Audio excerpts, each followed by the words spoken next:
We're here. It's game day. It's game day, baby. Finally. Thursday night. We're here. Rams, Bills. Dude, I'm pumped. I'm pumped. Like last night, I was going to bed and I was just like, that's it. Just this sleep. Just gotta sleep. I'm sitting there last night. I'm like, got this sleep, but then I got work, I got school, and then I can sit down and watch me some football. So Yeah. still got that to get hear through you. today, but we're gonna get through it.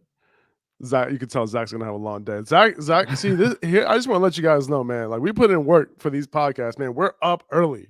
Like Zach was up since what? 3. That's what 3 it was today. Yeah. Okay.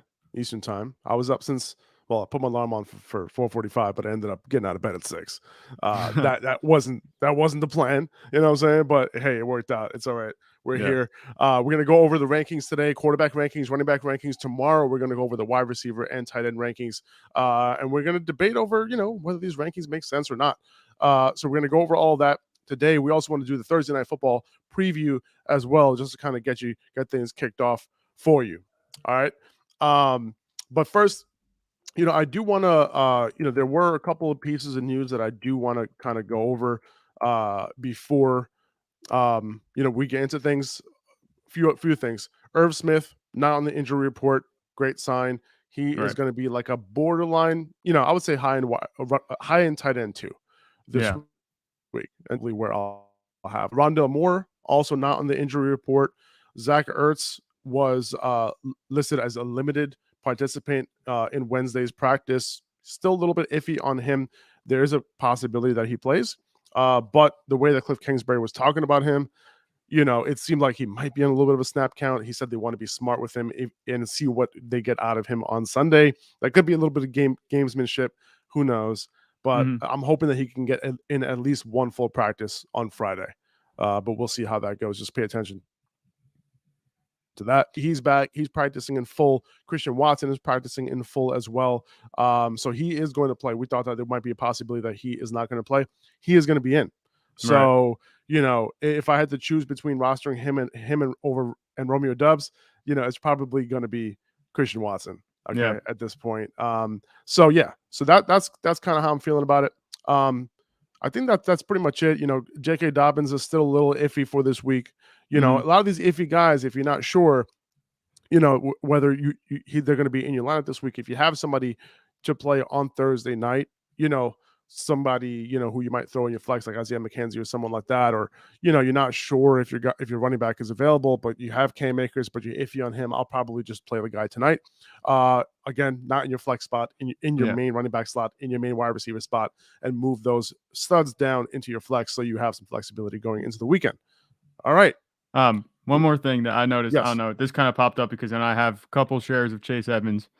He actually showed up. He was a limited participant in practice yesterday. Was the report. And that was a little sketchy for me. I read into it a little bit. They said he was limited just because they think it's more precautionary than anything. It was a groin injury or something like that.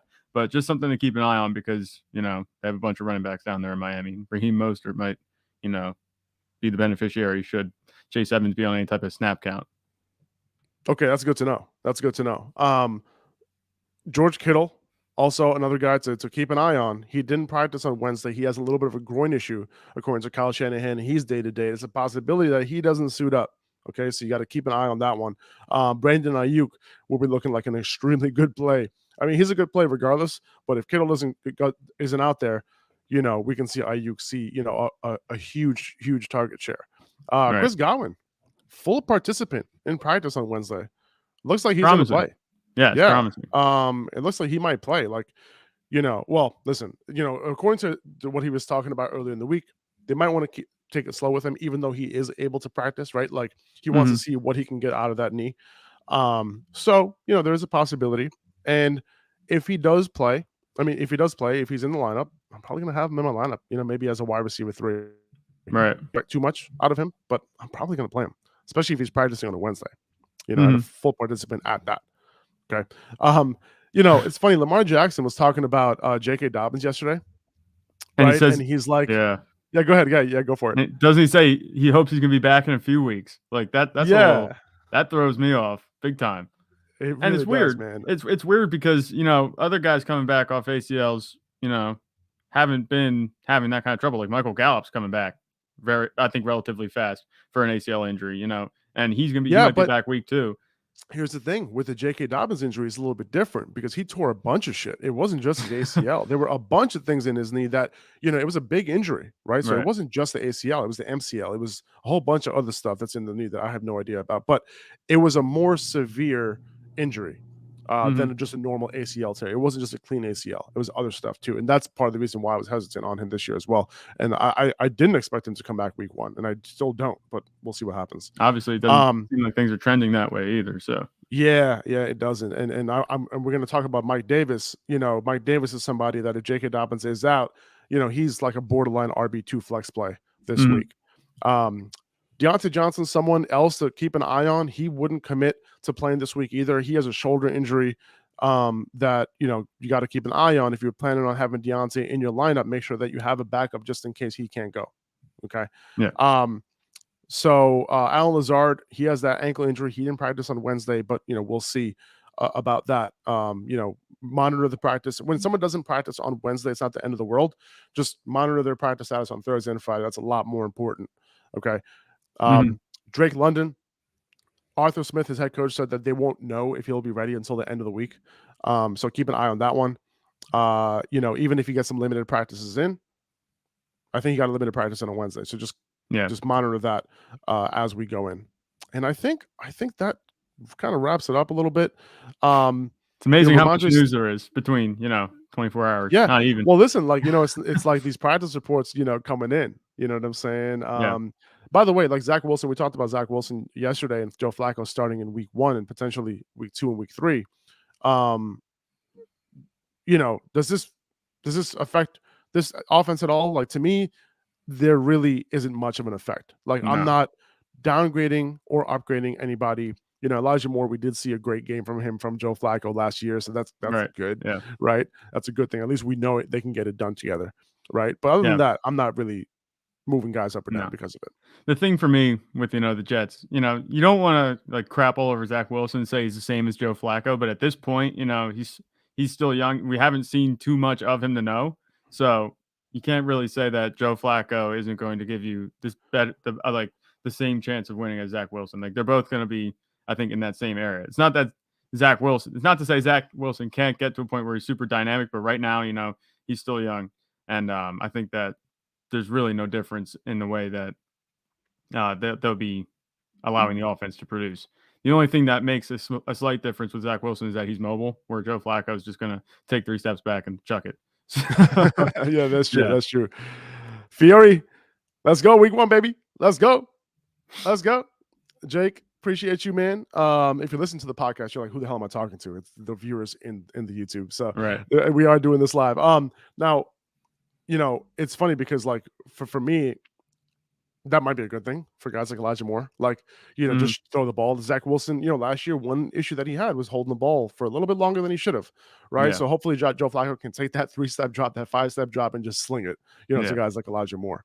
A couple other ones, Michael Thomas, he's looking like he's on track to play. I'm probably going to be ranking him as a wide receiver 3. Miles Sanders got a full practice in on Wednesday, so he's back. The injury concern doesn't seem to be high. If he's practicing in full, that means his hamstring injury is likely behind him. Hopefully it doesn't pop back up and he doesn't re-aggravate it. But I have him ranked, in the 20s, late 20s, something like that. He's not necessarily a low-end RB2 for me, but he's sort of a high-end flex play. You got to keep in mind this offense might be taking a step forward this year, right? Just overall. And Miles Sanders, it looks like he's going to be the goal line back, but you never know, right? We've seen Kenny Gainwell take those snaps. We've seen Boston Scott take those snaps. So, like, you just kind of never know, man. And Kenny Gainwell there too. I kind of like him, exactly. That's what I said. Kenny Gainwell, like, there was a report, remember, like a month ago, it was like Kenny Gainwell's taking all of like the money snaps, like in the goal line, red zone, that type of thing. It's just like, okay, all right, cool, thanks. But anyway, all right, let's get right into the Thursday night football preview real quick. Now, these are the Bills and Rams, by the way. Okay. Yeah. These are 2 teams, right? Very solid defenses. But their offenses, I think overpower that, I would say, right? Yeah. And that's why the over-under for this game is 52, which is very high scoring. Okay. So, the spread is at 2.5. That's in favor of the Bills. So Vegas is expecting this to be a very close game. Now, Tre'Davious White is out. Okay, he's going to be out for the first several games this year, and that's huge because Allen Robinson, he's going to be going up against their first round rookie, Kyrie Elam, Yeah. and he's a rookie, first game. Allen Robinson's going to eat him alive. Okay, Dane Jackson, right? Like, is going to be the starting corner on the other side. Not worried about him either. So, as the wise French Montana once said, I ain't worried about nothing when it comes to Allen Robinson, and he's going to be in my The lineup. wise French Montana. He's going to be in my lineup this week for sure. Right. Now on the other side of the ball, Gabriel Davis. Now listen, Stephon Diggs, right? He might be going up against, there's a possibility that Jalen Ramsey ends up shadowing him. Right. Right. Like if you had to guess, you think Jalen Ramsey is going to stay in the middle of the field playing that star position, or do you think he's just going to go ahead and cover Stephon Diggs? Because there were a handful of games where he did go on the outside and cover the opposing team's best receiver. Right. No, Jalen Ramsey has the capability, obviously, to shadow him. But I feel like depending on how the game goes, and I don't want to say that, Gabe Davis is somehow better than or more threatening than maybe Stephon Diggs, but, you have to respect Gabe Davis as a deep threat. And I'm not sure if Gabe Davis, starts lighting it up, he starts breaking a couple big catches and runs, I wouldn't be surprised if they slide him off of Stephon Diggs because Diggs is good, but Gabe Davis, I mean, obviously you have to play it by ear when it comes to any type of lineup adjustments, but I don't think he's going to shadow anybody, but I think he might start in coverage on Stephon Diggs. Yeah, I can see that, and you kind of never know because there were times last year where you thought that, that he was going to go, Jalen Ramsey was going to shadow the number one wide receiver on the team, and he didn't. He played that star position, in the middle of the field, kind of where the nickel usually plays. So, and he kind of played like, it's almost like a middle linebacker position, but for the secondary, right? Yeah. Where, he can kind of control what's going on in the secondary, right? It's a unique thing. Only someone like him with that sort of football IQ and natural ability can do. So sometimes they just rather him be in that spot. And size. And size, of course, for sure. So now Gabriel Davis, most likely, he's not going to see that much coverage, I don't think, from Jalen Ramsey. So, David Long is going to be the other, corner on the outside, most likely. So, that's a matchup that Gabriel Davis can definitely exploit. So in a high scoring game, in a matchup that he can exploit, it's going to be hard for me not to have Gabriel Davis in my lineup this week. Right. No, I wouldn't keep him out of your lineup at all. No. Yeah. Now, let's move to these backfields now. Do you have any? No, okay. Let's stick with the wide receivers real quick. Now, I didn't let you comment on the Rams wide receivers. You're obviously going to have Cooper Kupp in your lineup. You're obviously going to have Allen Robinson in your lineup based on the matchups that we talked about. You're going to have Gabe Davis. You're going to have Stephon Diggs, right? So you're starting a bunch of wide receivers on here. Now, how are you looking at Isaiah McKenzie tonight? Are you looking at him like a flex? You looking at him like a desperate flex? Only PPR? Like, what are you thinking here? So I view him as a flex. If anything, I think that's his ceiling for tonight. And because, it's a Thursday night, I don't want to put a Thursday night player in my flex, especially if I have other players on my team that aren't named Isaiah McKenzie. They're playing Sunday. It's not that I don't think that he can be a good producer. It's just I think that there might be other guys, on Sunday that I don't want to put all my eggs in one basket tonight, go with Isaiah McKenzie and be regretting it when he shows up with like 3 catches for 20-some yards. And I'm not saying that's going to happen either. But for me personally, I view him as a flex, but I don't want to play him in flex because of the reason we talked about, last episode. And actually just a little bit today. It's just I don't want to start a Thursday night player in my flex. Yeah, no, I hear that. What I want to do with like him is like if I'm desperate, if I play in a PPR league, I'm okay putting him in my lineup. He's practicing in full. He's back, so I'm okay with it. I'll have him like as a flex play, but nothing more than that. I'm not overvaluing him or anything like that because of the matchup, because of the high point total. And yeah, so Van Jefferson is going to be out this game. He was already declared out. So he 5-6 targets a game is what he was usually getting. So, guys like Cooper Kupp and guys like Allen Robinson will take advantage. I am not, in terms of like the tight ends here, Dawson Knox, he is a low end tight end 1.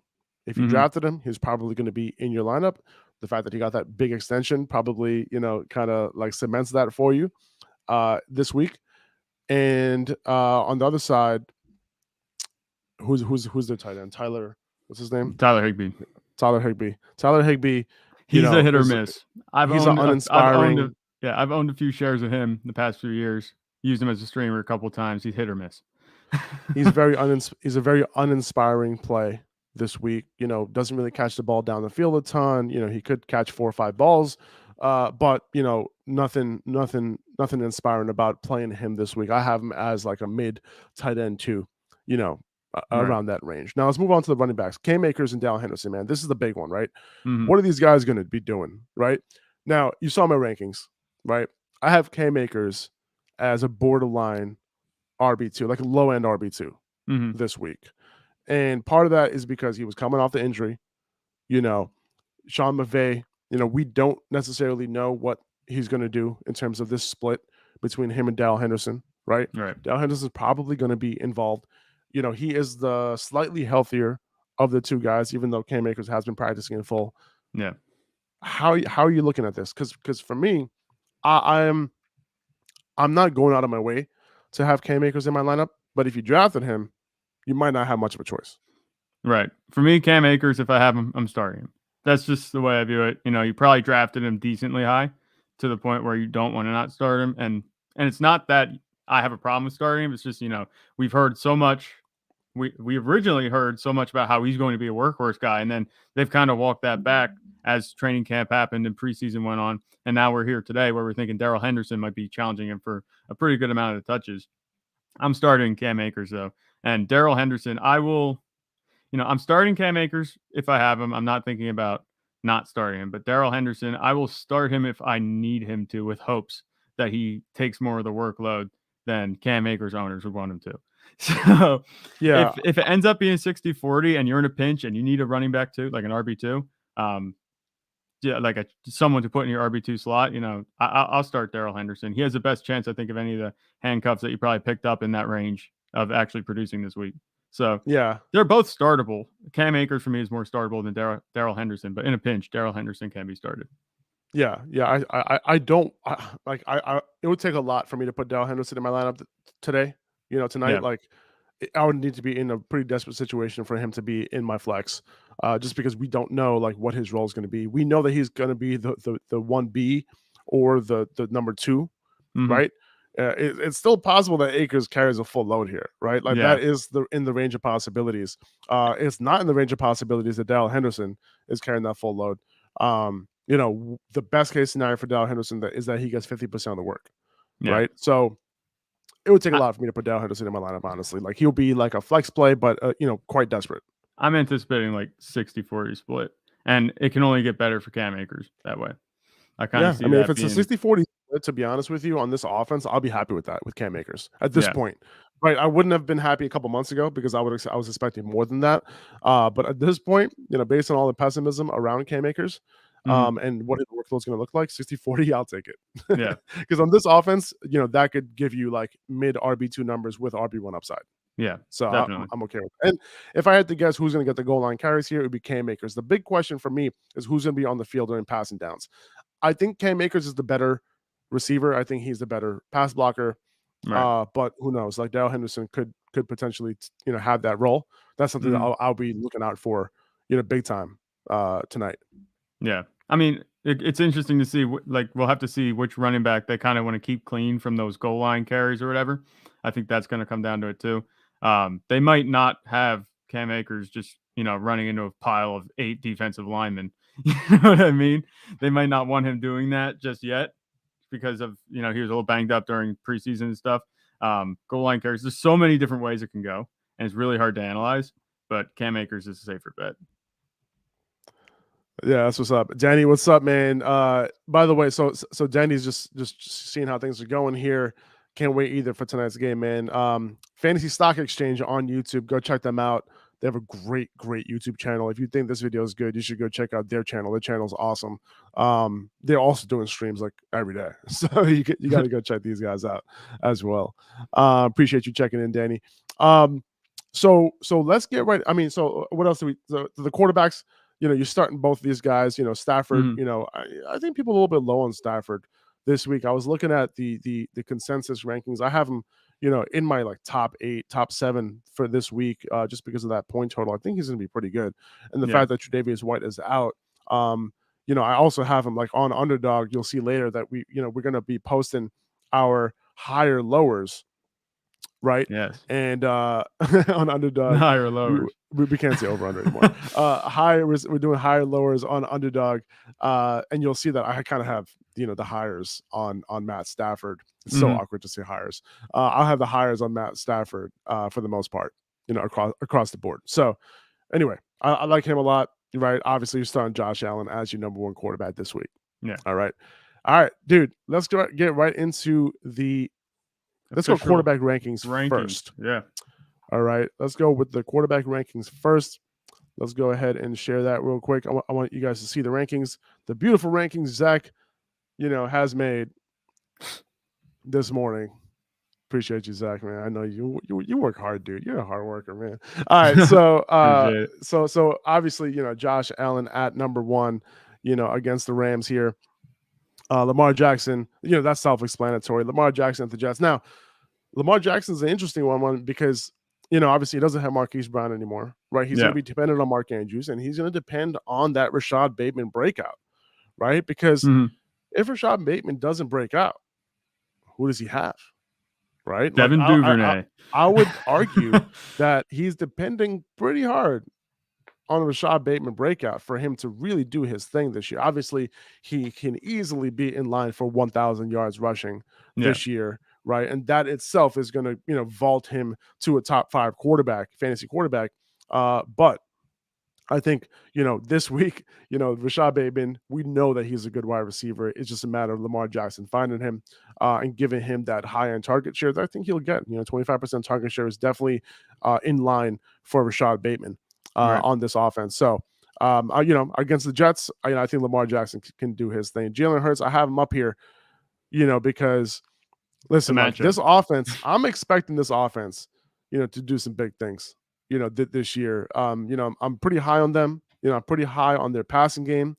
And if Jalen Hurts, if he's dropping back, 35 times a game, 40 times a game, we're talking about scrambles, right? We're talking about touchdowns to AJ Brown, Devontae Smith, Dallas Goedert, potentially using Kenny Gainwell in the passing game, hopefully. Yeah. And then we're talking about scrambles, right? And this is not even mentioning the fact that he was one of the top quarterbacks used in design rushing plays last year, percentage-wise. So I'm big on Jalen Hurts, man. Is this too high for him? No, I don't think it's too high, at 3 playing against Detroit. Like, this is the ideal, I don't want to call it a, tune up before the season because this is the season. But, if you're going to have if you're going to get started and be get off on the right foot, this is the team you want to play, Detroit. I mean, obviously Dan Campbell has them probably a little bit feistier than they were last season, because they just couldn't escape the losing bug. But, the Eagles have way too much talent on offense for Jalen Hurts not to be ranked here. And if he takes, like I said, if he takes any step forward in the passing game, which I'm anticipating, he was almost like a borderline elite quarterback because of his rushing ability last season. This season, it should be, no questions asked. The expectations are high and rightfully so. So if he isn't, top 5, top 8 weekly quarterback, especially in week 1, I think there's gonna be a lot of questions for fantasy managers. For sure. And, we are expecting, the Eagles to not be that run heavy team that they were in the back half of last season. We're expecting more of what they were doing in the beginning of last season, where they were just one of the most pass heavy teams in the league. Right. Your boy, Justin Herbert at number 4. This game against Vegas is one of the highest scoring games of the week. I will tell you exactly what that total looks like here in a second. I think it's at like 53. It might be the highest. I'm not sure if the Chiefs Cardinals is the highest or if let's see. I'm looking at it right now. We have I feel like Chiefs is the highest. Chiefs Cardinals is the highest, 53.5, and Raiders Chargers is also at 52.5. So it's a little bit higher than the Rams and Bills. But listen, 52 is a pretty high point total, right? And you can't see it here, but I do have Derek Carr, as a high-end QB2 this week as well, because of that of that same reason, right? This game can potentially be closer than we think. The Chargers are only favored by 3 points in this game, right? Mhm. So 3 points at home, basically, Vegas basically gives you 3 points when you're at home, right? So Yeah. this is looking like a pretty close game. Yeah. So for me, it's difficult really to say that, Justin Herbert or Derek Carr or any of them. It's difficult to say that they're not going to have good games because we saw what happened last year, especially the last game of the season. When It's a playoff game. when It was they were, basically a playoff game. The yeah, the they were the, going the, for the the winning tie or in, right? whatever. Oh no, it wasn't a winning in.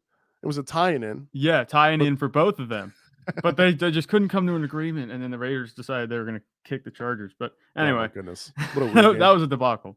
But what I was saying was, Justin Herbert. I think Justin Herbert and Derek Carr both have very high ceilings this week, especially in this game.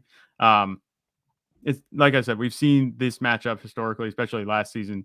They were very good. Justin Herbert, I love how it's going. I love how things are going. They're very similar teams in that they both added a bunch of star power, offense and defense.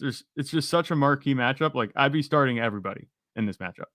Like even like quarterbacks, running backs, even maybe Gerald Everett. I'm talking about like Justin Herbert and Derek Carr are going to be running the show. And Justin Herbert, I think, like I said, I think he could be the QB1 overall for the season, and he has QB1 overall upside every week. And that's why I was trying to get him in every draft that I could.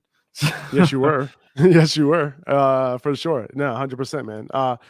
Patrick Mahomes. Listen, this week, this is going to be a high point total, right, in this game. I totally understand that Kyler Murray doesn't have, potentially won't have a couple of his weapons this Mhm. week, but it's still going to be a high scoring game. They still have a lot of firepower. The thing with these two teams, they run a lot of plays and Yeah. they're fast paced and they're pass heavy. So this is just looking like a matchup. That's why I had Mahomes at 5 and Kyler at 6, because these two are going to be going at it. And I know Patrick Mahomes doesn't have Tyreek Hill anymore, but we still have to depend, highly on this offense to produce. And, they're Yeah. still going to have Juju, right? Just because there might not be a consistent pass catcher on the Chiefs outside of Travis Kelce, that doesn't mean that Patrick Mahomes isn't going to be able to get it done Yeah. with the group that he has, right? Like look at Aaron Rodgers, right? Aaron Rodgers has got it done with just Devontae Adams as his primary target over the last few years. He's had a 40 plus touchdown season, MVP season, with that being the case. So I think Patrick Mahomes is capable of doing that. And I think, in this particular matchup, especially just because of the fact that it's going to be a potential shootout, the highest, point total this week, I think Patrick Mahomes is obviously going to be in your lineup. Um, but yeah, this matchup is going to be a good one. I can't wait to watch it. Honestly, like it's going to be this is a great week 1 matchup. And to be honest with you, like shouldn't have they put this on Monday night instead of Russell Wilson against the Seahawks? Like I get the whole storyline, right? Yeah. With the Seahawks on Monday night, Russ going in, kicking their ass, whatever. Bye bye, Pete Carroll. I actually hate you. But yeah, like I'd rather see a game like this on Monday night than Russell Wilson against the I, Seahawks, who Seahawks might not even put up like 17 points in this game. Yeah, for me, on a work night, I'd rather have the game that I don't really care about. I'm happy with I'm happy with the Chiefs and Cardinals. I'm happy with the Chiefs Cardinals being on Sunday, and especially during the day. So I'm okay with that. I don't have any quibs with that.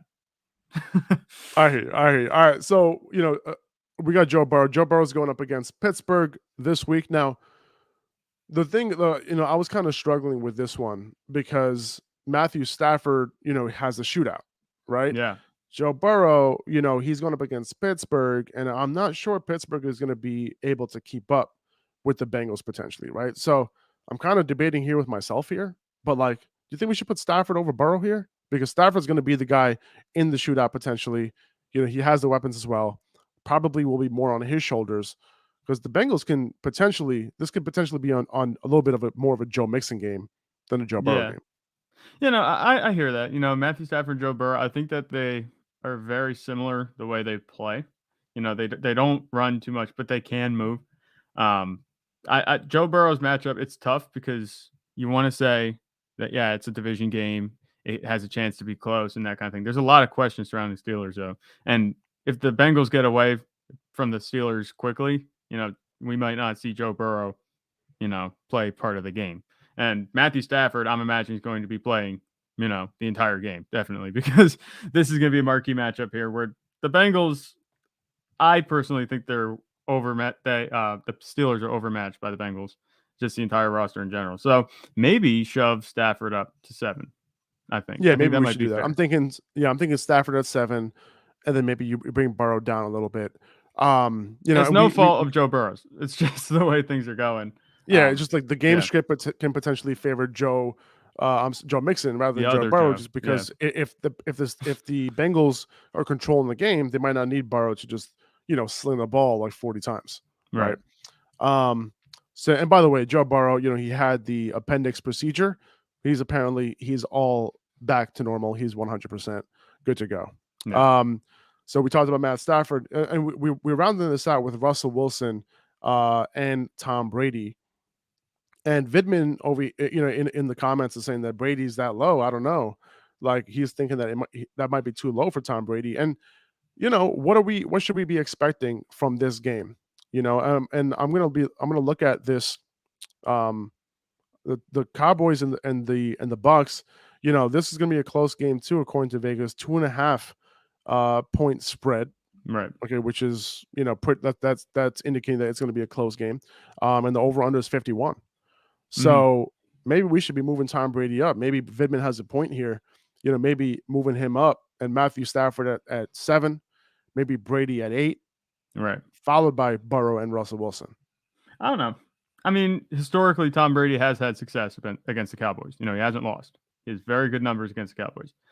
But for me, I don't want to say, oh, well, I'm uncertain about Tom Brady. This guy, he missed a couple games. Not games. He missed a little bit of time over the offseason, and he's not going to be the GOAT when he comes back. Like, no, that's not what I'm saying. But I think it's worth noting that he did miss some time, and he had the whole non-retirement thing. And then it's just been an interesting offseason for him. And, the Bucks, they're dealing with some injuries on the O-line. Not that Dallas isn't either. But, that could contribute to Tom Brady being a little bit more uncomfortable than maybe he was last season in the what's called season opener, also against Dallas. So Dallas's defense, you still have Micah Parsons coming out.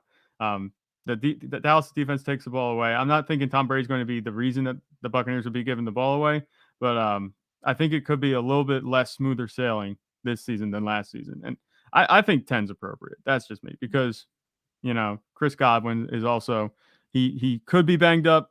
He might play, he might not.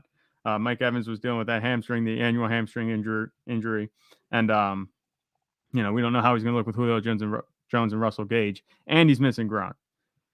I Yeah. think that's enough uncertainty to keep him at 10. That's just me. But That was my thought process too when I had him at 10, yeah, right? Because this isn't the same team that he had last year, right. right? Godwin, who knows how much he's going to play? Like you said, and all he has, that's most likely a sure thing is Mike Evans, right? Julio Mhm. Jones, will he be used situationally? What's going to happen there, right? How Russell Gage, he just got a limited practice, and hopefully he'll be good to go. So there's a couple of question marks here for Tom Brady going into this game, and Dallas defense, ain't no slouch, Right. right? So we'll see how that works out. But you're starting these guys, and by the way, Tom Brady was drafted around QB 10 anyway. Um, Yeah. so Russell Wilson, going into Seattle, he's going to have a point to prove here. They're going to probably put this game on Russell Wilson's shoulders for the most part, especially in the beginning. There is a possibility that, the Broncos go up big and then they Yeah. just end up leaning on Javante and Melvin Gordon, right? Yeah. At the end, in the fourth quarter. That's very, very possible. I don't know if they say like, okay, Russ, go ahead and sling it for 5 touchdowns, Yeah. and Stick it to 350 him. yards. Yeah, I'm not sure if they're going to do that. I'm sure Russ might want to do that, right? Because he Yeah. has the weapons and all that. But I'm not sure if they do that because Seahawks, I don't see them, sticking with the Broncos, right? But first of all, Broncos have a good defense. Second of all, they have an offense that has really, really high potential and a high potential of scoring. Yeah. And if I'm looking, listen, and I'm looking at this spread here, I don't think it's looking too great for. Let's see. I'm looking at the For Seahawks Seattle? game real quick. No, it would not Yeah, be great for yeah, Seattle. I wouldn't even. yeah, Yeah, I wouldn't be surprised if it's over touchdown. yeah. I'm looking at it right now. Let's see. So yeah, 6.5. All right, And right there. they're playing in Seattle. right? So that's why they're only favored by 6.5. If they were Yeah. playing in Denver, it would probably be 9.5. Mm-hmm. So that tells you what you need to know there. All right.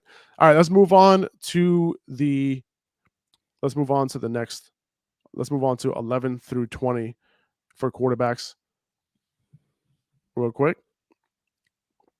All right. So we got Dak Prescott at number 11 going up against Tampa Bay. Like we mentioned before, point total over 25. I'm sorry, point total over 50. This is going to be a close game as well.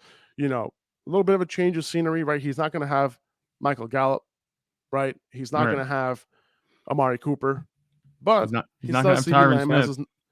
He's not gonna have Oh, no, Tyron Tyron Smith. Smith. Yeah. Right. That's a big one. So he's going to have. So what are his wide receivers look like? He's going to have CeeDee Lamb as his number one.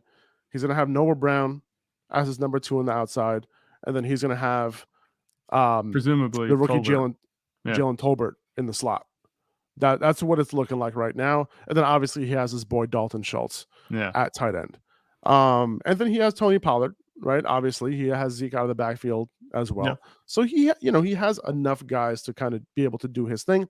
And Zach, like, you're a Cowboys fan, man. Like, let me know what you think Don't about remind this. me. Like, last year, I'm a Jets fan, man. You got nothing to worry about.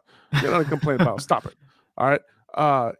Listen, last year, obviously he was coming off that gruesome, ankle injury, Mm-hmm. right? Do you think he rushes more this year? You think that's going to be part of the game plan a little bit more? I want to say that he's going to, like, from a fantasy perspective, I would say, yeah, he's going to get back to his rushing ways, because he actually had his first 3 seasons, I think it was 6 rushing touchdowns apiece. And that was really encouraging. And then since then, he has 3 over the last 3 seasons. Right. So for me, I'm not expecting him to run too much. I think he's kind of settled in as, a pocket passing quarterback and an improviser, not so much a scrambling quarterback. He's always looking downfield. I don't think he's really looking for the run. And I don't want to make fun of him because of his ankle injury, but I also don't want to blame him because, like, you don't want to go through that again. So I think he's healthier ultimately this season than he was even last season. He looked fine last season. He looked right at home. He's going to be missing Amari Cooper, so it's going to be interesting to see how that pans out, because before Amari Cooper came into Dallas in 2018, he wasn't looking too good. But he has CeeDee Lamb, so I think that kind of makes up for it. Dak Prescott's a guy, you're not starting him for a ceiling, you're starting him for a floor, and that's what I think he is. And he offers, top 5 upside if he does have a good game. But otherwise, I think 11 is a really appropriate spot for him. Yeah, and then I have Trey Lance at 12. He might not have George Kittle this week, guys. Just keep that in mind. George Kittle, like we mentioned earlier in the podcast, he didn't practice on Wednesday. He has a hamstring issue? Yeah, I thought you said. I think you said it was a groin before. Groin. That's what it was. Yeah, no, Mhm. That's right. I think it's a groin injury. So, soft tissue injuries could be a little tricky. Just keep that in mind going into this week. Just have a backup just in case. But he's still going to have Debo. He's still going to have Brandon Ayuk, his boy, Brandon Ayuk. Yeah. And he has that rushing ability, and that's what's keeping him in the top 12. That's what's keeping him over Aaron Rodgers. Aaron Rodgers, without Devontae Adams now, without a true number one, we have no idea who's catching the ball, out of this wide receiver core. All we know is Aaron Jones is going to get a bunch of targets, right? That's all we know, right? Aaron Jones is going to get a bunch of targets. Maybe AJ Dillon gets some targets as well, and maybe it'll be distributed, throughout the wide receiver core. Alan Lazard is a big question mark this week. It's possible that he doesn't play with that ankle injury. And then we have, Romeo Doubs is likely going to play. Christian Watson is likely going to play. So it's not looking great, for that wide receiver core right now. Okay, so we'll see who gets the opportunity there. But for now, Aaron Rodgers shouldn't be too highly ranked. And maybe he's too high. Maybe he's too high here, But the thing is, like, it's Aaron Rodgers, right? It's Aaron Rodgers. Yeah. They're going up against Minnesota. He always does well against Minnesota, so I feel like, I don't know. Yeah, unless it turns into like a Saints game last season. The first game of the season, it was just horrendous. But it's also 1.5, point over under. I'm sorry, spread. The spread, yeah. Between these two teams, so it's looking like it's going to be a close game. Yeah, so, I think so. I it's a 47 point over under as well.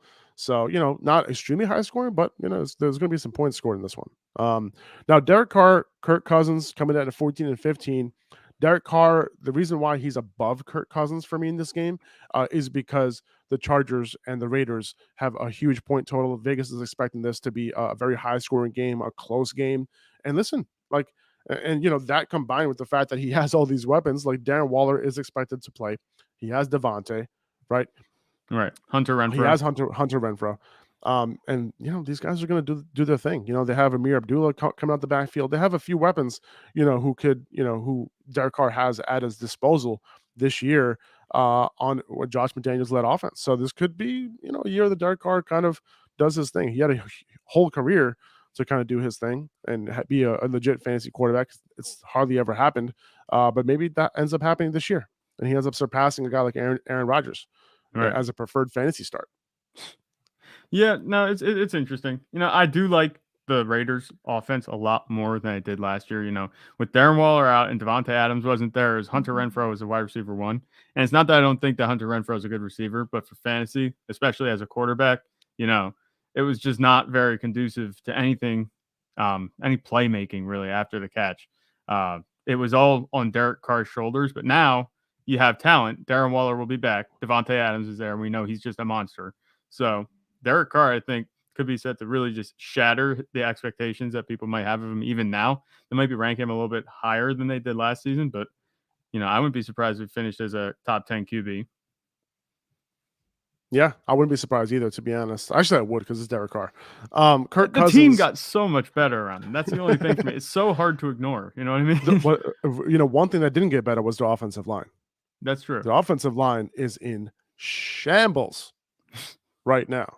Right. I don't know whose offensive line is worse. Theirs or the Bears.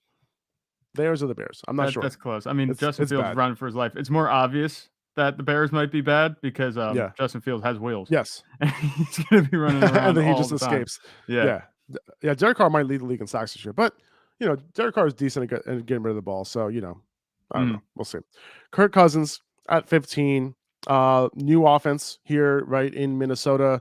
He has his boy Justin Jefferson. He has Adam Thielen. Hopefully Thielen can stay healthy all year long and provide Kirk Cousins with that legit end zone target. They have KJ Osborne there. Who did they recently trade for? Jalen Reagor. Jalen Reagor. So never mind. Yeah, no, never mind. Right. It just came full circle, with Justin Jefferson and Jalen Reagor being on the same team. It's so funny. Yeah. It's so funny. I love it. I love that Jalen Reagor. And, I think, if I'm not mistaken, Harry Roseman recently said that, yeah, we wish we had that pick back. Yeah. Yeah, no shit. I got Jameis Winston at number 16, going up against Atlanta. Yeah. Right. And he's going to have all his weapons. I think Michael Thomas is looking like he's going to play. Mm-hmm. By the way, did you hear what he was talking about? Elbows, knees. Did you see the clip from yesterday? I actually didn't see that one. No. Oh God. Okay. Everyone who's watching this, listen to this, please do yourself a favor. Go on Instagram. Go on Twitter. Just Google the Jameis Winston video from yesterday. He's basically explaining how the body is symmetrical. And like what body parts correlate to what body parts in the upper half correlate to the lower half. Mm-hmm. It's great. It's classic Jameis Winston. Okay, like this guy like does not stop with the content. It's amazing. Right. He's a he's going to be signed. He's going to be in a broadcast booth or somewhere in front of a camera. Are you kidding? After he retires, he's going to have his own show. He's going to be the Pat McAfee 2.0. Yeah, it's going to be amazing. I can't wait. But anyway, until then, he's going to be a pretty good fantasy quarterback. I feel like, and he has the weapons. He's going to be in a much more pass-friendly offense this year compared to last year, where they were in a very run-heavy offense. He didn't have any weapons. Yeah. Michael Thomas was out. His best target was Marquez Callaway and Traquan Smith. So that's tough. What are you going to do? Yeah, Alvin Kamara was his best target, right? Mm-hmm. So, listen, before he tore his ACL, he was actually pretty efficient. So with all these weapons coming back, say that again. 14 touchdowns, 2 picks. I think were the numbers. Yeah. So look at that. Like that's not the Jameis Winston that we knew, right? 30 for 30, right? Yeah. So I think he can be good, man. Even in a pass-friendly offense, I think he can put up some numbers and he can make these wide receivers very, very fantasy relevant. I think that 16 is even being a little conservative. That doesn't reflect his ceiling, I think. No, because it was only like 7-8 games. It Yeah. wasn't that many games. Matt Ryan at 17. I think people are underestimating him a little bit. I don't know how fantasy friendly he'll be, but I think he'll be a pretty good quarterback for the Colts. Yeah. He has Michael Pittman there.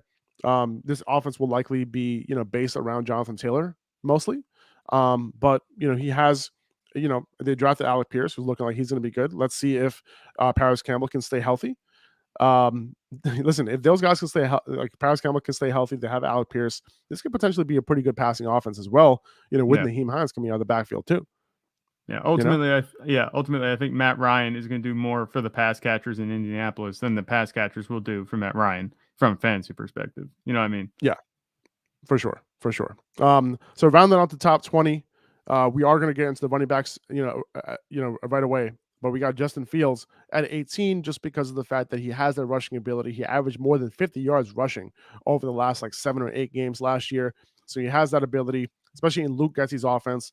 When he was in college, he had a 1,000-yard rushing quarterback by a no-name guy. Yeah. Okay.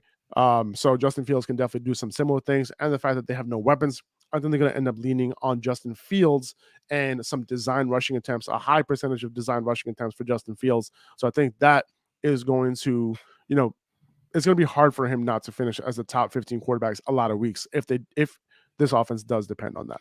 Yeah. Not to mention that there's going to be, I think, a high percentage of undesigned rushing attempts too, based on the offensive line play. Exactly. And you got Tua at 19. This could potentially be very a low ranking for Tua. Yeah. I feel like it could be low. He has Tyreek.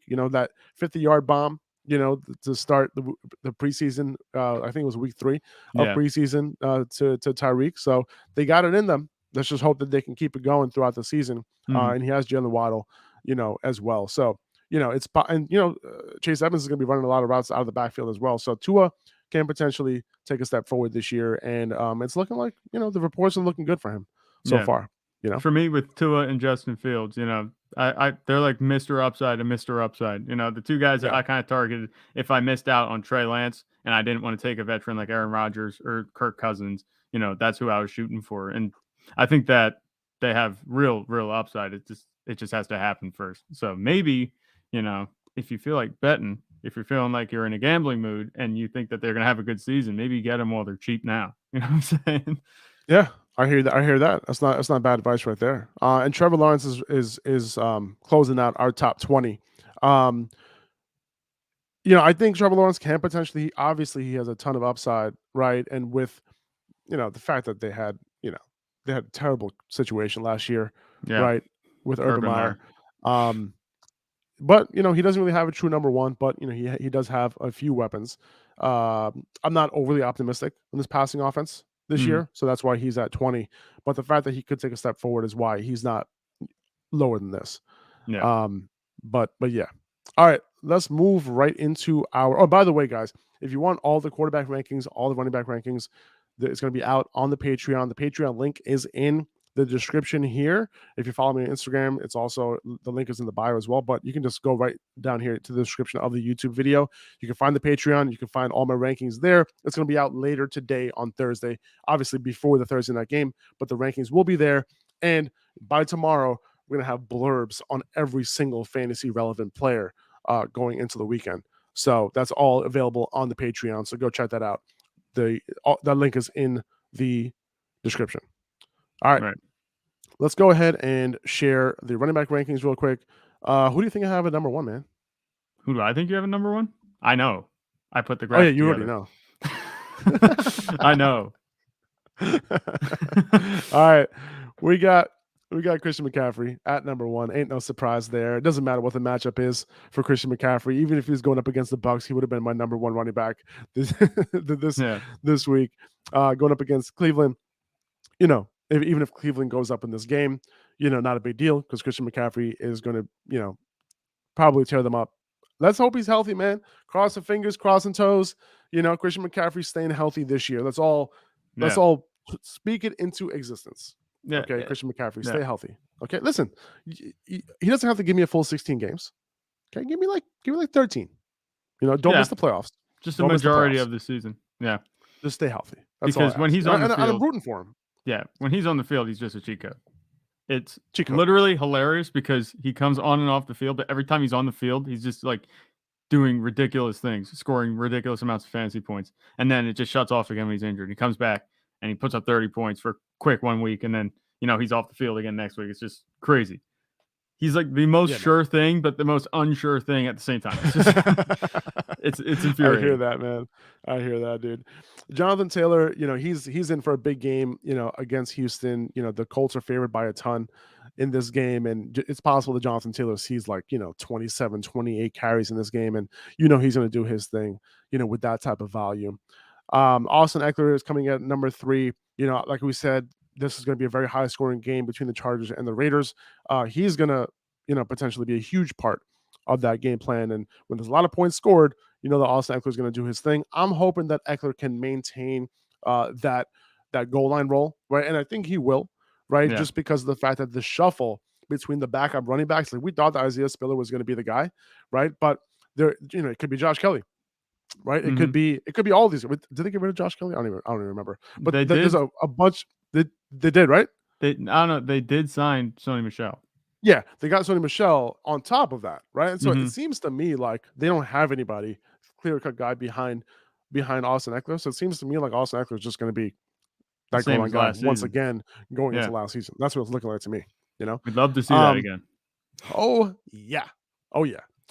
Derrick Henry. By the way, this is mostly PPR rankings, full PPR rankings. Like we'll indicate that on next time. So, but this is I don't play any other format. Half PPR, mostly the same thing for the most part. Not really moving things up. Maybe Derrick Henry might be over Austin Eckler for me in a half PPR setting, but nothing too crazy. I do have Derrick Henry at number 4 because the similar thing with Jonathan Taylor, I do think he's going to run all over the Giants. The Giants offense might not be that good. Titans offense might not be that good either, but it will likely be a close game. I don't think the Giants are going to run away with this one by any means. I do like the Titans defense as well in this game for fantasy. But yeah, Derrick Henry can easily rack up 25 to 30 carries. Last year, he was on pace for 470 carries or something crazy like that. So he can run all over the Giants this week. We got Dalvin Cook at number 5 going up against Green Bay. The hope with Dalvin Cook is that he sees more receptions this year. With that offense being potentially more pass heavy, I'm thinking that Dalvin Cook might see, 4, 5, 6 targets a game. And if he does, that's potential, overall RB1 upside, overall RB2 upside this year. Yeah, and he's had that his whole career just by talent alone.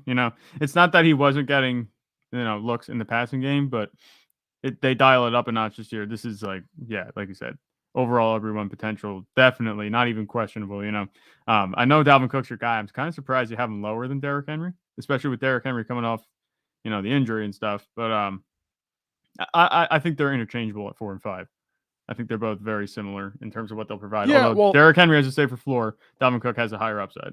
The reason why I had Derrick Henry at 4 and Dalvin Cook at number 5 is because of the matchup that Derrick Henry has. And I'm not, down on Derrick Henry on a week-to-week basis, right? I just didn't want to draft him, where he was being drafted because I wasn't sure if he was going to last the entire season based on his prior workload, right? But on a week-to-week basis, if I have Derrick Henry, I'm very excited, right? Yeah. Because but that's a very short period of time. And there's a very good chance that he sees 25 or more carries, potentially 30 carries in this game, especially. And when he does get that load, he kills it, right? Yeah. Even if he's not that efficient, we know that he is going to be the goal line guy, right? So that's the reason why I have one spot, above Dalvin Cook. Yeah, and the length of the field touchdown guy. It only takes one carry to go the whole field. That's true. He gets the ball 30 times. He takes one in the house. He takes 2 to the house sometimes in a game. So yeah, exactly. Well, Dalvin Cook is one of those guys too. But yeah, I'm hoping to get a much more efficient season out of Dalvin Cook because last year was one of his most inefficient seasons. So I'm hoping to do that. So look at this comment here. No Najee Harris. I saw that come 10. up a couple minutes ago. Yeah, and it's crazy. I know it's nuts, but I'll say this, man. I just don't think Najee has the type of weekly upside that these other guys do. I think their offense might not be as good. And just to round it out, I do have Alvin Kamara at number 6. I have James Conner at number 7. I have Leonard Fournette at number 8. I have Saquon at number 9. I have DeAndre Swift at number 10. Who are you putting Najee ahead of? Are you putting Najee ahead of any of these guys? Because I think I have him at like 11 or 12. I think Yeah, I have him he at is. 11. You have him at 11, I believe. But Yeah. me personally, and you're coming in all gung ho that you wouldn't put Najee over these guys, and you're coming to me to like validate. But No, I'm not coming to validate. I'm I coming to might. you because I know you're a Najee guy. So Yeah, no, I would slot Najee Harrison behind James Conner. I would put him in at 8. James Conner, you would That's put what him I at would do. 8. Yes, I Okay. would put Najee Harris at 8. James Conner stays at 7, and then same list the rest of the way down. But I just look at Najee. I think that if there's anybody they're going to rely on in the Steelers' offense, is going to be Najee Harris, because we know Mitch Trubisky won the job, but I don't think that he's exactly what they're hoping. Not that they're not gonna have faith that he can do a good job, but I don't think that he's anyone they're like super happy about having a quarterback. The receivers, question mark. George Pickens is there, but we have to see how that goes. He played against people in the preseason. We didn't see any actual regular season action from him. And we know Chase Claypool, the top 3 wide receiver that he is, should be interesting. I don't like many of the Steelers receivers. The quarterback situation still needs to be ironed out for me personally, I think. Najee Harris is going to be the guy getting the majority of the touches there. So I'm not worried about him. I wouldn't keep him outside the top 10 because we know what he was last season. Yeah, he was the top 8 quarterback, a top 8 running back. Now this week, now I have the reason why I have Leonard Fournette over him is pretty simple, right? It's the fact that this is going to be a good offense, right? And this week especially, like, only thing that we know for sure Tom Brady has is Mike Evans, right? They have Julio, but I don't know what his role is going to look like. Is it going to be situational or not? All I know is that Leonard Fournette, Tom Brady wanted him back, and he's going to get a ton of targets out of the backfield, and he could potentially get 6-7 targets, in this game, like without Chris Godwin 100%, right? Without Russell Gage 100%. Hopefully he gets a full practice in today, but Julio Jones, question mark, right? No Gronk. So I do see Leonard Fournette getting a ton of targets. On top of that, this is a good offense. So, he's going to get those goal line looks as well, right? So that's kind of what separates him and Najee Harris. Najee Harris is going to get his targets as well. We don't know if it's going to be as many targets as Ben was giving him, right? That we don't know, right? So those are a couple of reasons why I have Leonard Fournette over Najee this week. Now we have Saquon Barkley as well, and I think Saquon Barkley and Najee Harris going to have a very similar type of workload, I think, but I think Saquon's just a more talented guy. I think he's more likely to have bigger plays. If he can catch the ball out of the backfield, he has a better chance of taking it, 75 yards than Najee does. He's just a better player. I just don't think Najee is it's not like talent plus opportunity with Najee. I think the opportunity is a lot higher than talent. With Saquon, it's like up there, right? So that's kind of the reasoning that I have. Now we'll see how good the Steelers offense ends up being, right? Yeah. Maybe we're underestimating their offense a little bit. And if we are, then, I would normally have Najee higher, right? And I would have him higher than Saquon Barkley, if that offense ends up being a lot better than what the Giants offense is looking like. But I'm not looking at the Steelers offense as being a lot worse than the Giants or anything like that. Are you high on the Giants offense? Because I'm personally not. I'm not high on them at all. I put the Steelers offense, even as things stand, over the Giants. Oh yeah, me too. Yeah, me too. What I'm saying is that I just don't look at it as a huge delta, between the two. Yeah. Now I could see starting if you want a safer option between Najee Harris and DeAndre Swift, I would say Najee Harris is probably, safer than DeAndre Swift in terms of workload, right? Yeah. DeAndre Swift, you're really depending on that pass catching with DeAndre Swift, and Swift and Fournette, they averaged the most targets among all running backs last year. And so you should continue to expect that, with DeAndre Swift. And, he was a top 5 quarterback. I keep saying quarterback, top 5 running back last year, when he was healthy in the top 8 in the first 8 weeks of the season. So I think, him being up there, he just has more juice than Najee. Even though, Najee will likely have more touches, I think DeAndre Swift will be more efficient, especially in the pass game. That's kind of how I see it. Yeah, I like DeAndre Swift. It's just I think that he has a tough draw this week against Philly. They have a pretty good front seven, and they do.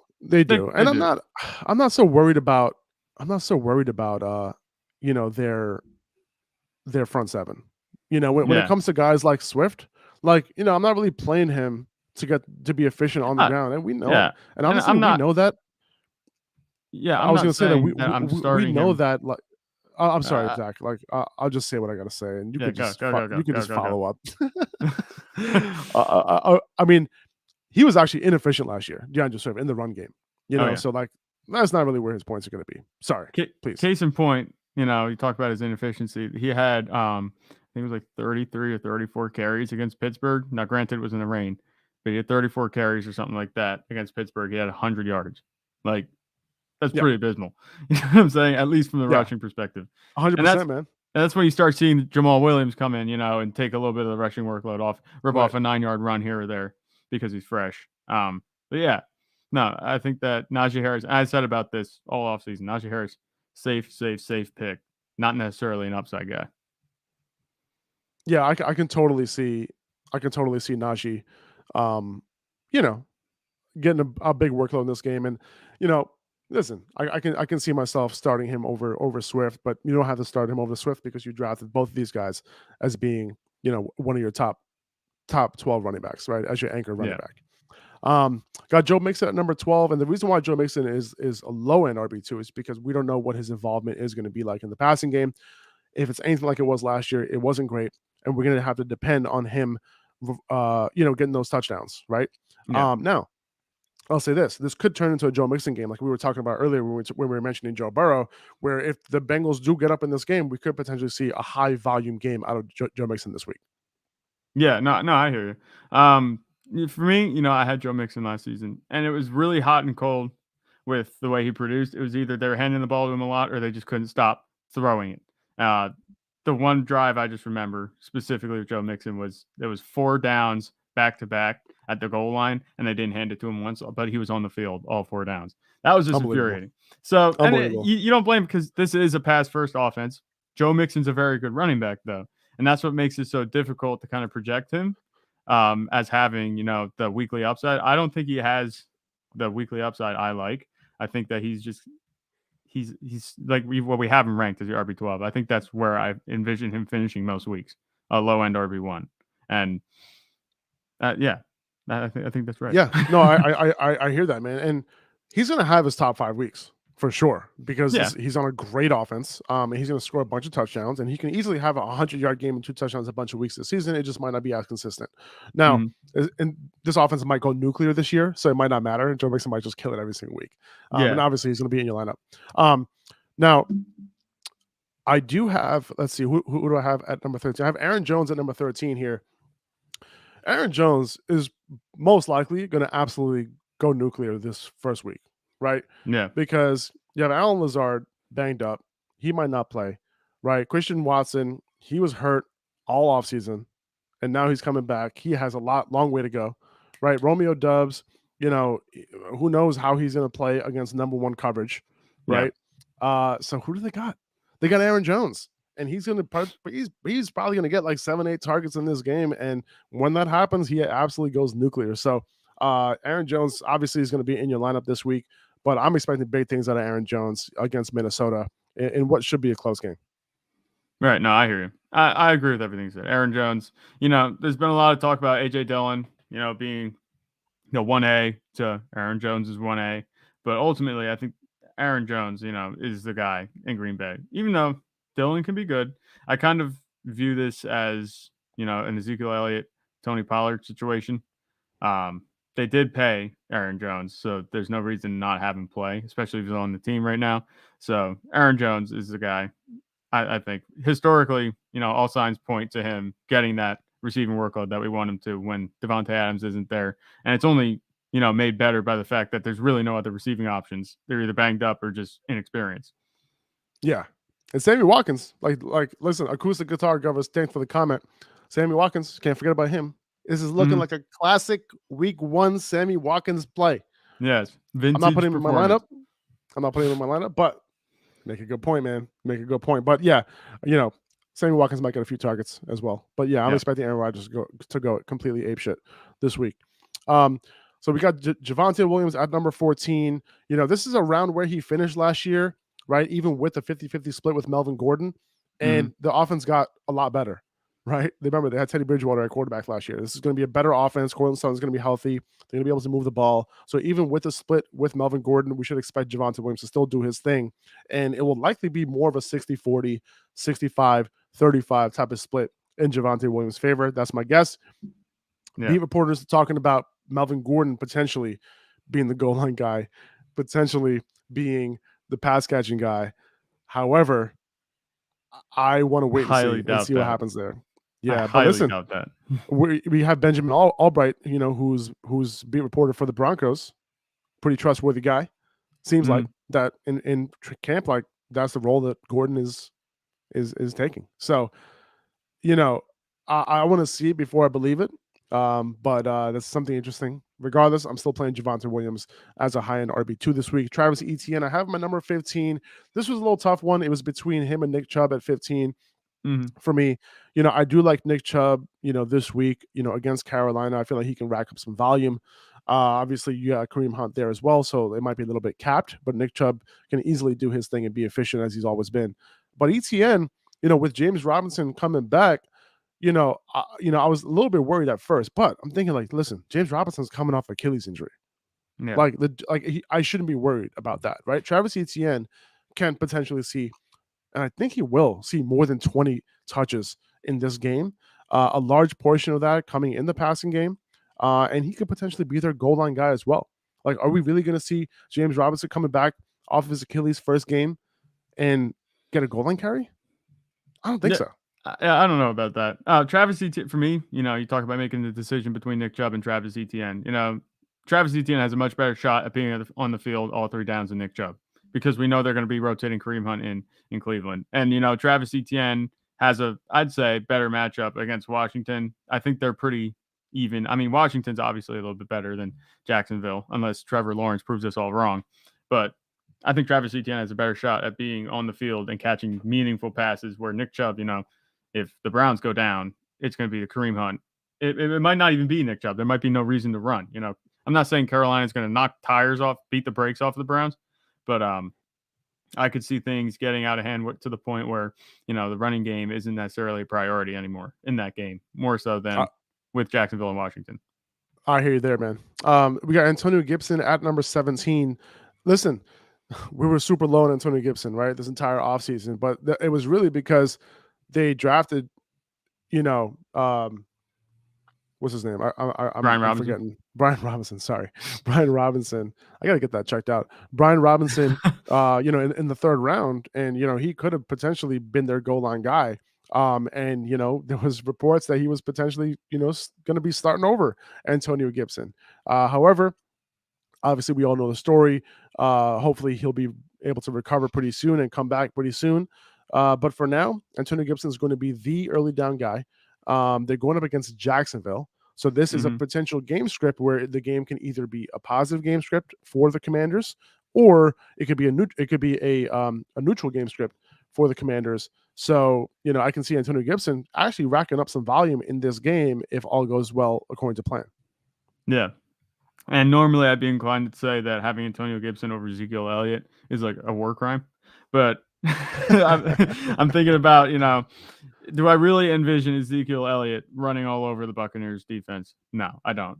Could I see Antonio Gibson getting the best of Jacksonville while Brian Robinson's out? Yes. So I think that this is fair. I wouldn't be expecting Antonio Gibson to be like, capitalize on this matchup against Jacksonville with like a 30-point performance. But I think if he's in the 15, 16 point range, that's a fine performance, and 20 points is within reach if he does play just a little bit better than he has in the preseason. Yeah, no, I hear that, and I think he could. I think there's in this game he could potentially hit 20 carry threshold. I think he can. Zeke is at 18 here. Obviously, we want to see what that workload is going to look like with Zeke, but this is going to be a high scoring game with Tampa. Tampa has a tough front. There's no doubt about it. Tough front seven. But at the same time with Zeke, if he gets 13, 14, 15 carries, like you kind of know at this point that he's not going to give you a 100-yard game, right? Yeah. Like he's not going to give you that 100 rushing yard game. It's just not going to happen anymore. But he could get a couple targets out of the backfield. okay, which is good. He's going to be running routes. It's not just Tony Pollard running routes. It's going to be him running routes as well. And he'll potentially be the first guy, really the only guy at the goal line getting those goal line looks. So I can totally see Ezekiel Elliott, even though I'm not high on him for the season as a whole, but on a week-to-week basis, like it's hard to keep Zeke out of your lineup on that Cowboys offense, in a game that's expected to be, scoring a lot of points. Right. Now, Ezekiel Elliott, he takes advantage of the Cowboys offense getting down inside like the goal line, and then it's just automatic. They turn around, hand the ball to Ezekiel Elliott 3 times, and he gets in. That's how it works. And then that's why you see decent, relatively low rushing totals for the touchdowns that he gets. That's kind of what I'm expecting. He's going to be touchdown dependent, I think, his production, but I don't think he's going to have trouble getting those touchdowns either. I'm looking at, and you can see who I have behind him too, right? Like, so like, it's like, you kind of getting to that point where like, I'm okay with a guy who's going to be somewhat touchdown dependent. Hopefully he gets a couple targets out of the backfield, but based on the guys coming after him.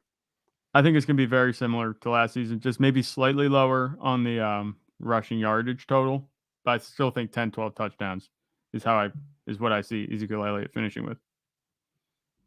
Yep. I see that as well. Elijah Mitchell at number 19. He had a full practice as well, so he should be good to go. I wouldn't be hesitant to start him this week. Jeff Wilson is going to be their number two guy. He will likely be the guy on the field on passing downs. But Elijah Mitchell, very solid last year. We know that he's going to be the guy this year, right? Tyrion Davis-Price, he's not in the picture really, at this point. So, and they obviously got rid of Trey Sermon. So it's Elijah Mitchell show, until hopefully he can stay healthy. He was a little bit banged up, over the past couple of weeks. And he was banged up last year a bunch. But as long as he's healthy going into this game, good offensive line, great run scheme. I'm playing Elijah Mitchell. And you know what? Like him and Zeke, like very close for me. It's very possible that I play Elijah over Zeke, but I do like the fact that Zeke has a high point total in his game. We got Cam Akers at number 20 against Buffalo. Obviously Buffalo's a good defense as well. However, again, point total, high scoring game. If they're going to get to the goal line, my guess is going to be Cam Akers. And that's why he's at 20. I was hoping that I'll be ranking Cam Akers a lot higher in week 1, but it's just not going to happen. Especially for week 1. We'll see what his usage is like tonight. Tonight. I'm looking forward to this game, dude. Tonight. It feels so good to say. But Cam Akers, we talked about it earlier today. Could be a little bit of a split between him and Darrell Henderson. We'll see what that looks like. We kind of have no idea. So I'm going to play him, as a mid to low end RB2, and we'll see what happens from there. Yeah. That's kind of how I'm looking at it. All right. While we're switching in between here, Yep, go for it. We got a question in the chat, and this one feels very easy for me. I just want to see if you think the same. It's easy. Yeah. Go for it. Yeah. So, Joseph Nguyen, is asking Pierce or Terry McLaurin in week 1. Yeah. The answer is easy. And it's McLaurin. Yeah. By a mile. Dameon Pierce, it's easy to get caught up in the hype. I know you probably drafted him and you're thinking, yeah, you got this awesome steal. And you might, but Terry McLaurin, he's the number 1. He is going to have arguably the best quarterback play of his career. And we just know that he'll produce week in, week out. Much, much safer pick, I think, at flex, especially just for this first week. We'll know more about Dameon Pierce maybe after this week, these next couple of weeks. But right now, we really don't know, even though things seem to be set in stone. So, yeah. And you can see where I have Dameon Pierce here. I have him at number 27. So he didn't even crack that's RB 24. Yeah. That's RB3, kind of like a high-end flex play, type of player. And I have Josh Jacobs at 21, another guy who touchdown dependent. Listen, the Raiders Chargers, like we mentioned earlier, have very high scoring game. Even though Josh Jacobs might have to share the workload on early downs a little bit. And I know that, Zamir White was listed as like the RB4 or whatever, but like, I'm not worried about that. He's the direct handcuff to Josh Jacobs. And we'll see if Josh Jacobs is the guy on early downs. That's a little bit yet to be determined. If he is the guy on early downs, then his value goes up a lot, right?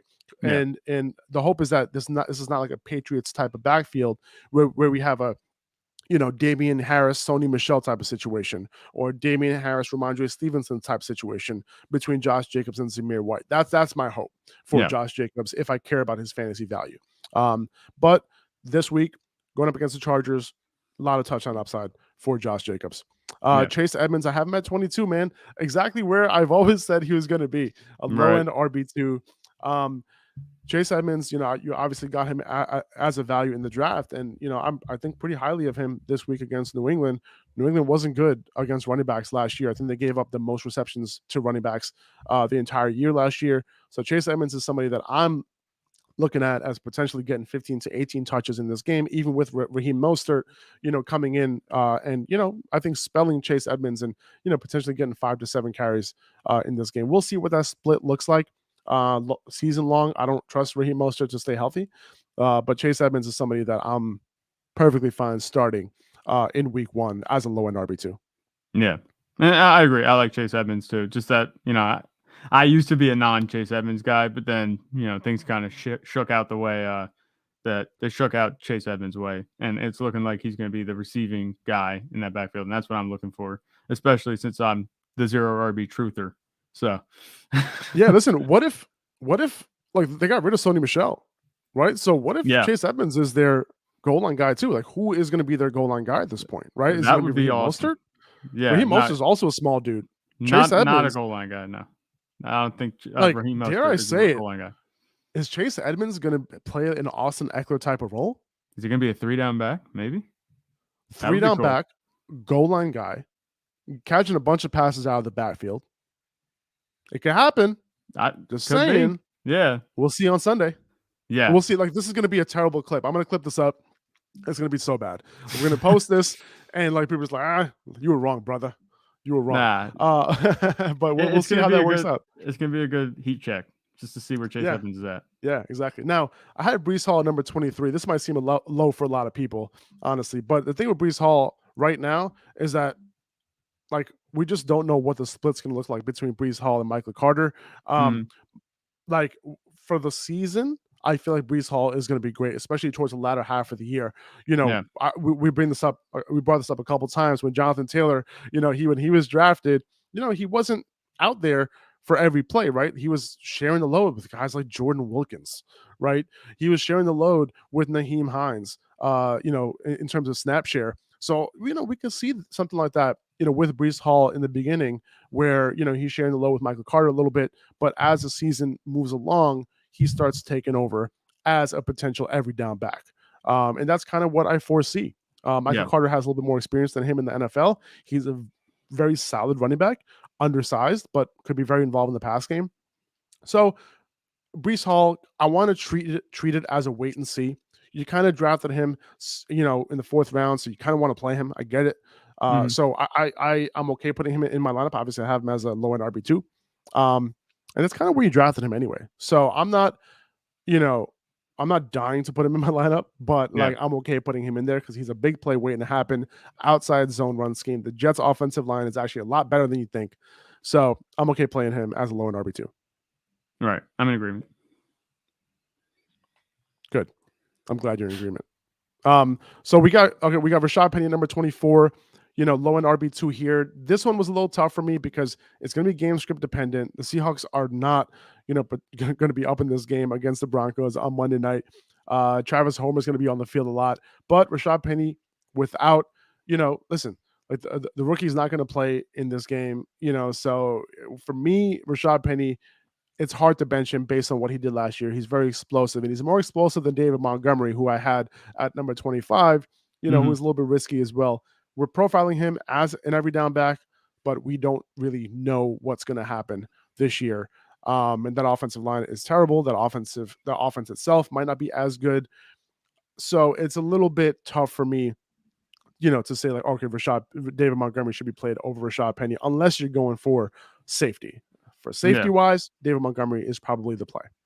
I got A.J. Dillon at number 26.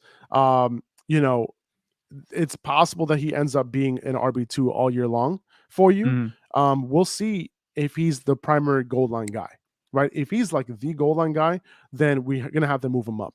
Number 1. Number 2, if A.J. Dillon ends up getting a bunch of targets out of the backfield as well, with Aaron Jones, then he's going to have to move up as well. So yeah, it's possible we see AJ Dillon moving up the ranks a little bit, but for now, it's a little bit of a wait and see with him.